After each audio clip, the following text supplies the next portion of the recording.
Ultimately, you are what you eat. I feel like a lot of times we consume so much negativity, whether that be music or media or social media, that it kind of becomes who we are. We kind of find that comfort in sadness. I feel like if you're living each day doom scrolling, hoping that one day things will get better, it's unrealistic, and you're honestly going to be stuck there for a while. I feel like we have to realize that no one's going to come save us.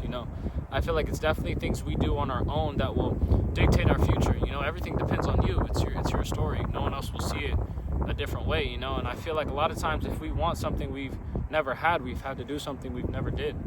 And I feel like that would really help if we actively took these steps, if we actively did something new each day, whether it's meeting someone or becoming something that would help us get out of this pity or this empty feeling. It's not going to be a relationship, it's not going to be one thing, but it's a purpose. It's something that gets you out of bed every morning that will fix you and ultimately help you prosper. I think that's a lot of times what we're missing. It's this new feeling. I feel like a lot of times when being sad, it's very easy to be comfortable in it. When you're sad, your expectations are a lot lower. You kind of don't expect anything good from life nor people, So that way when people do disappoint you, it's okay to stay there. It's okay to think that this is kind of just all it is. When I feel like that negativity can really ruin you. It kind of corrupts you from the inside. When you kind of repeat constantly all these things in your head and this idea that you're not going to be enough or you aren't enough, it hurts, and it does something to your self-esteem and your security with yourself, and honestly your self-identity. If you keep telling yourself one thing, ultimately you're going to believe it. It's very important how you see yourself. I feel like if we wanted to become our dream person, our perfect version of ourselves, we would actively do that. We would actively act like that person, so that way in turn people would see us as that. If you have to think about the things that this perfect version of you would do, why not do those things? Why not act in this way that life is limited and are able to use every day to kind of do something new? It's a new mission, it's a new desire, it's a new dream to try something, whether that be a new connection or meeting someone new or doing something you've never tried to do or something you've always wanted to do. I feel like if we think every day is an identity and an idea in our adventure, it'd be a lot easier. It'd be a lot more fulfilling knowing that each day we can take these steps to see if we've earned, that sunset, or if we've earned a good day. I feel like it's really good to think a lot more positive about that and be a lot more optimistic.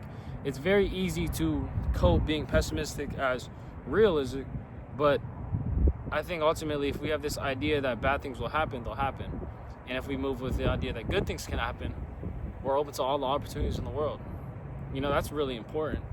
I don't think a lot of people are realizing that and taking it into account how important that optimism can be. Optimism to me can be so many different things, but I feel like a lot of times people kind of just feel this need to be negative. It's kind of becoming a trend of hating or just naturally being pessimistic, and I think it's embraced and engulfed in so many different things that's become normalized. It's not good knowing that you can get hurt or knowing that bad things happen, but I think how we move from them, how we're able to interpret these bad things not as troubling times, but as something we can use to catapult ourselves forward. I feel like a lot of times it's taking one step back and taking two steps forward. It could be a very tough and vindictive process, but I think it's ultimately what can truly help us. What can truly make us grow in situations is having this idea that we're able to persevere from anything. When you look back in your life and you think about everything that you've gone through, you realize that you've been able to get over every obstacle, every hurdle you've ever faced. I think if you have that idea and you realize that all this opportunity in the world and all the things that you have accomplished, it becomes a lot more easier.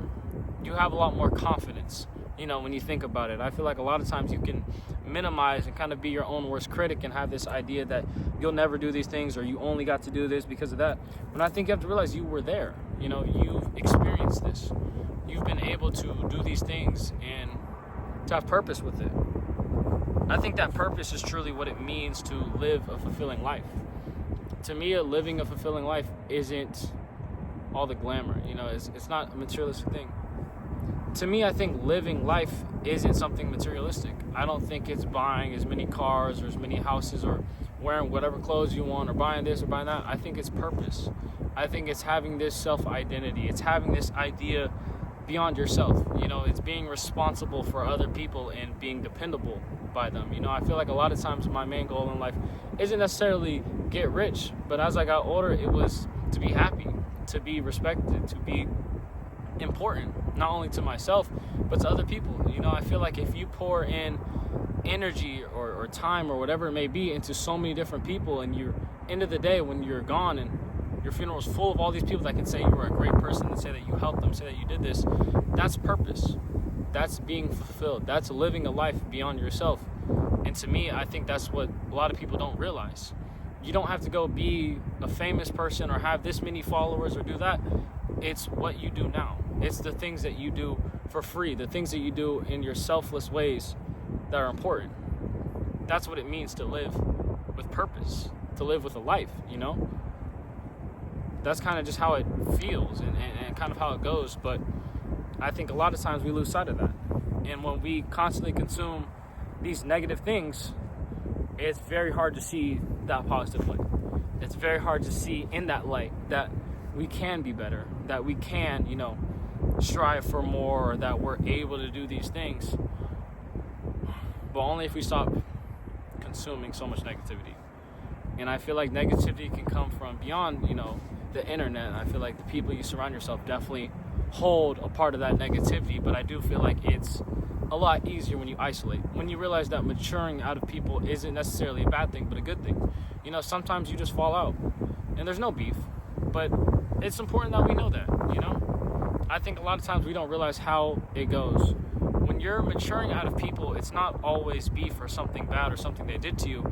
It's just simply saying that your interests don't align with theirs. And I think there's nothing wrong with that. I feel like a lot of times when you're leaving friends kind of in the past, it's not you being fake or you being Hollywood. It's you finding your best interests and finding the things that are good for you. Ultimately, this is our life. We shouldn't let other people dictate how we feel. And when we're around people who don't see the same things or don't have the same values or morals, it 100% makes sense to leave from them. Birds from a feather flock together. And I feel like if you have this idea that is very important to you and other people are talking down on it or maybe don't see it the same way or want something completely different, it makes sense to isolate. It makes sense to remove yourself from these situations. And I feel like a lot of times people might think that's selfish, but it is your life. In order to be happy, in order to have the things and get the things that you want, you have to be selfish in a sense. Not in a way that what I want trumps whatever you want, but in a way that I have to put my needs first and that I have to express this in the best way possible for me. That's what's important.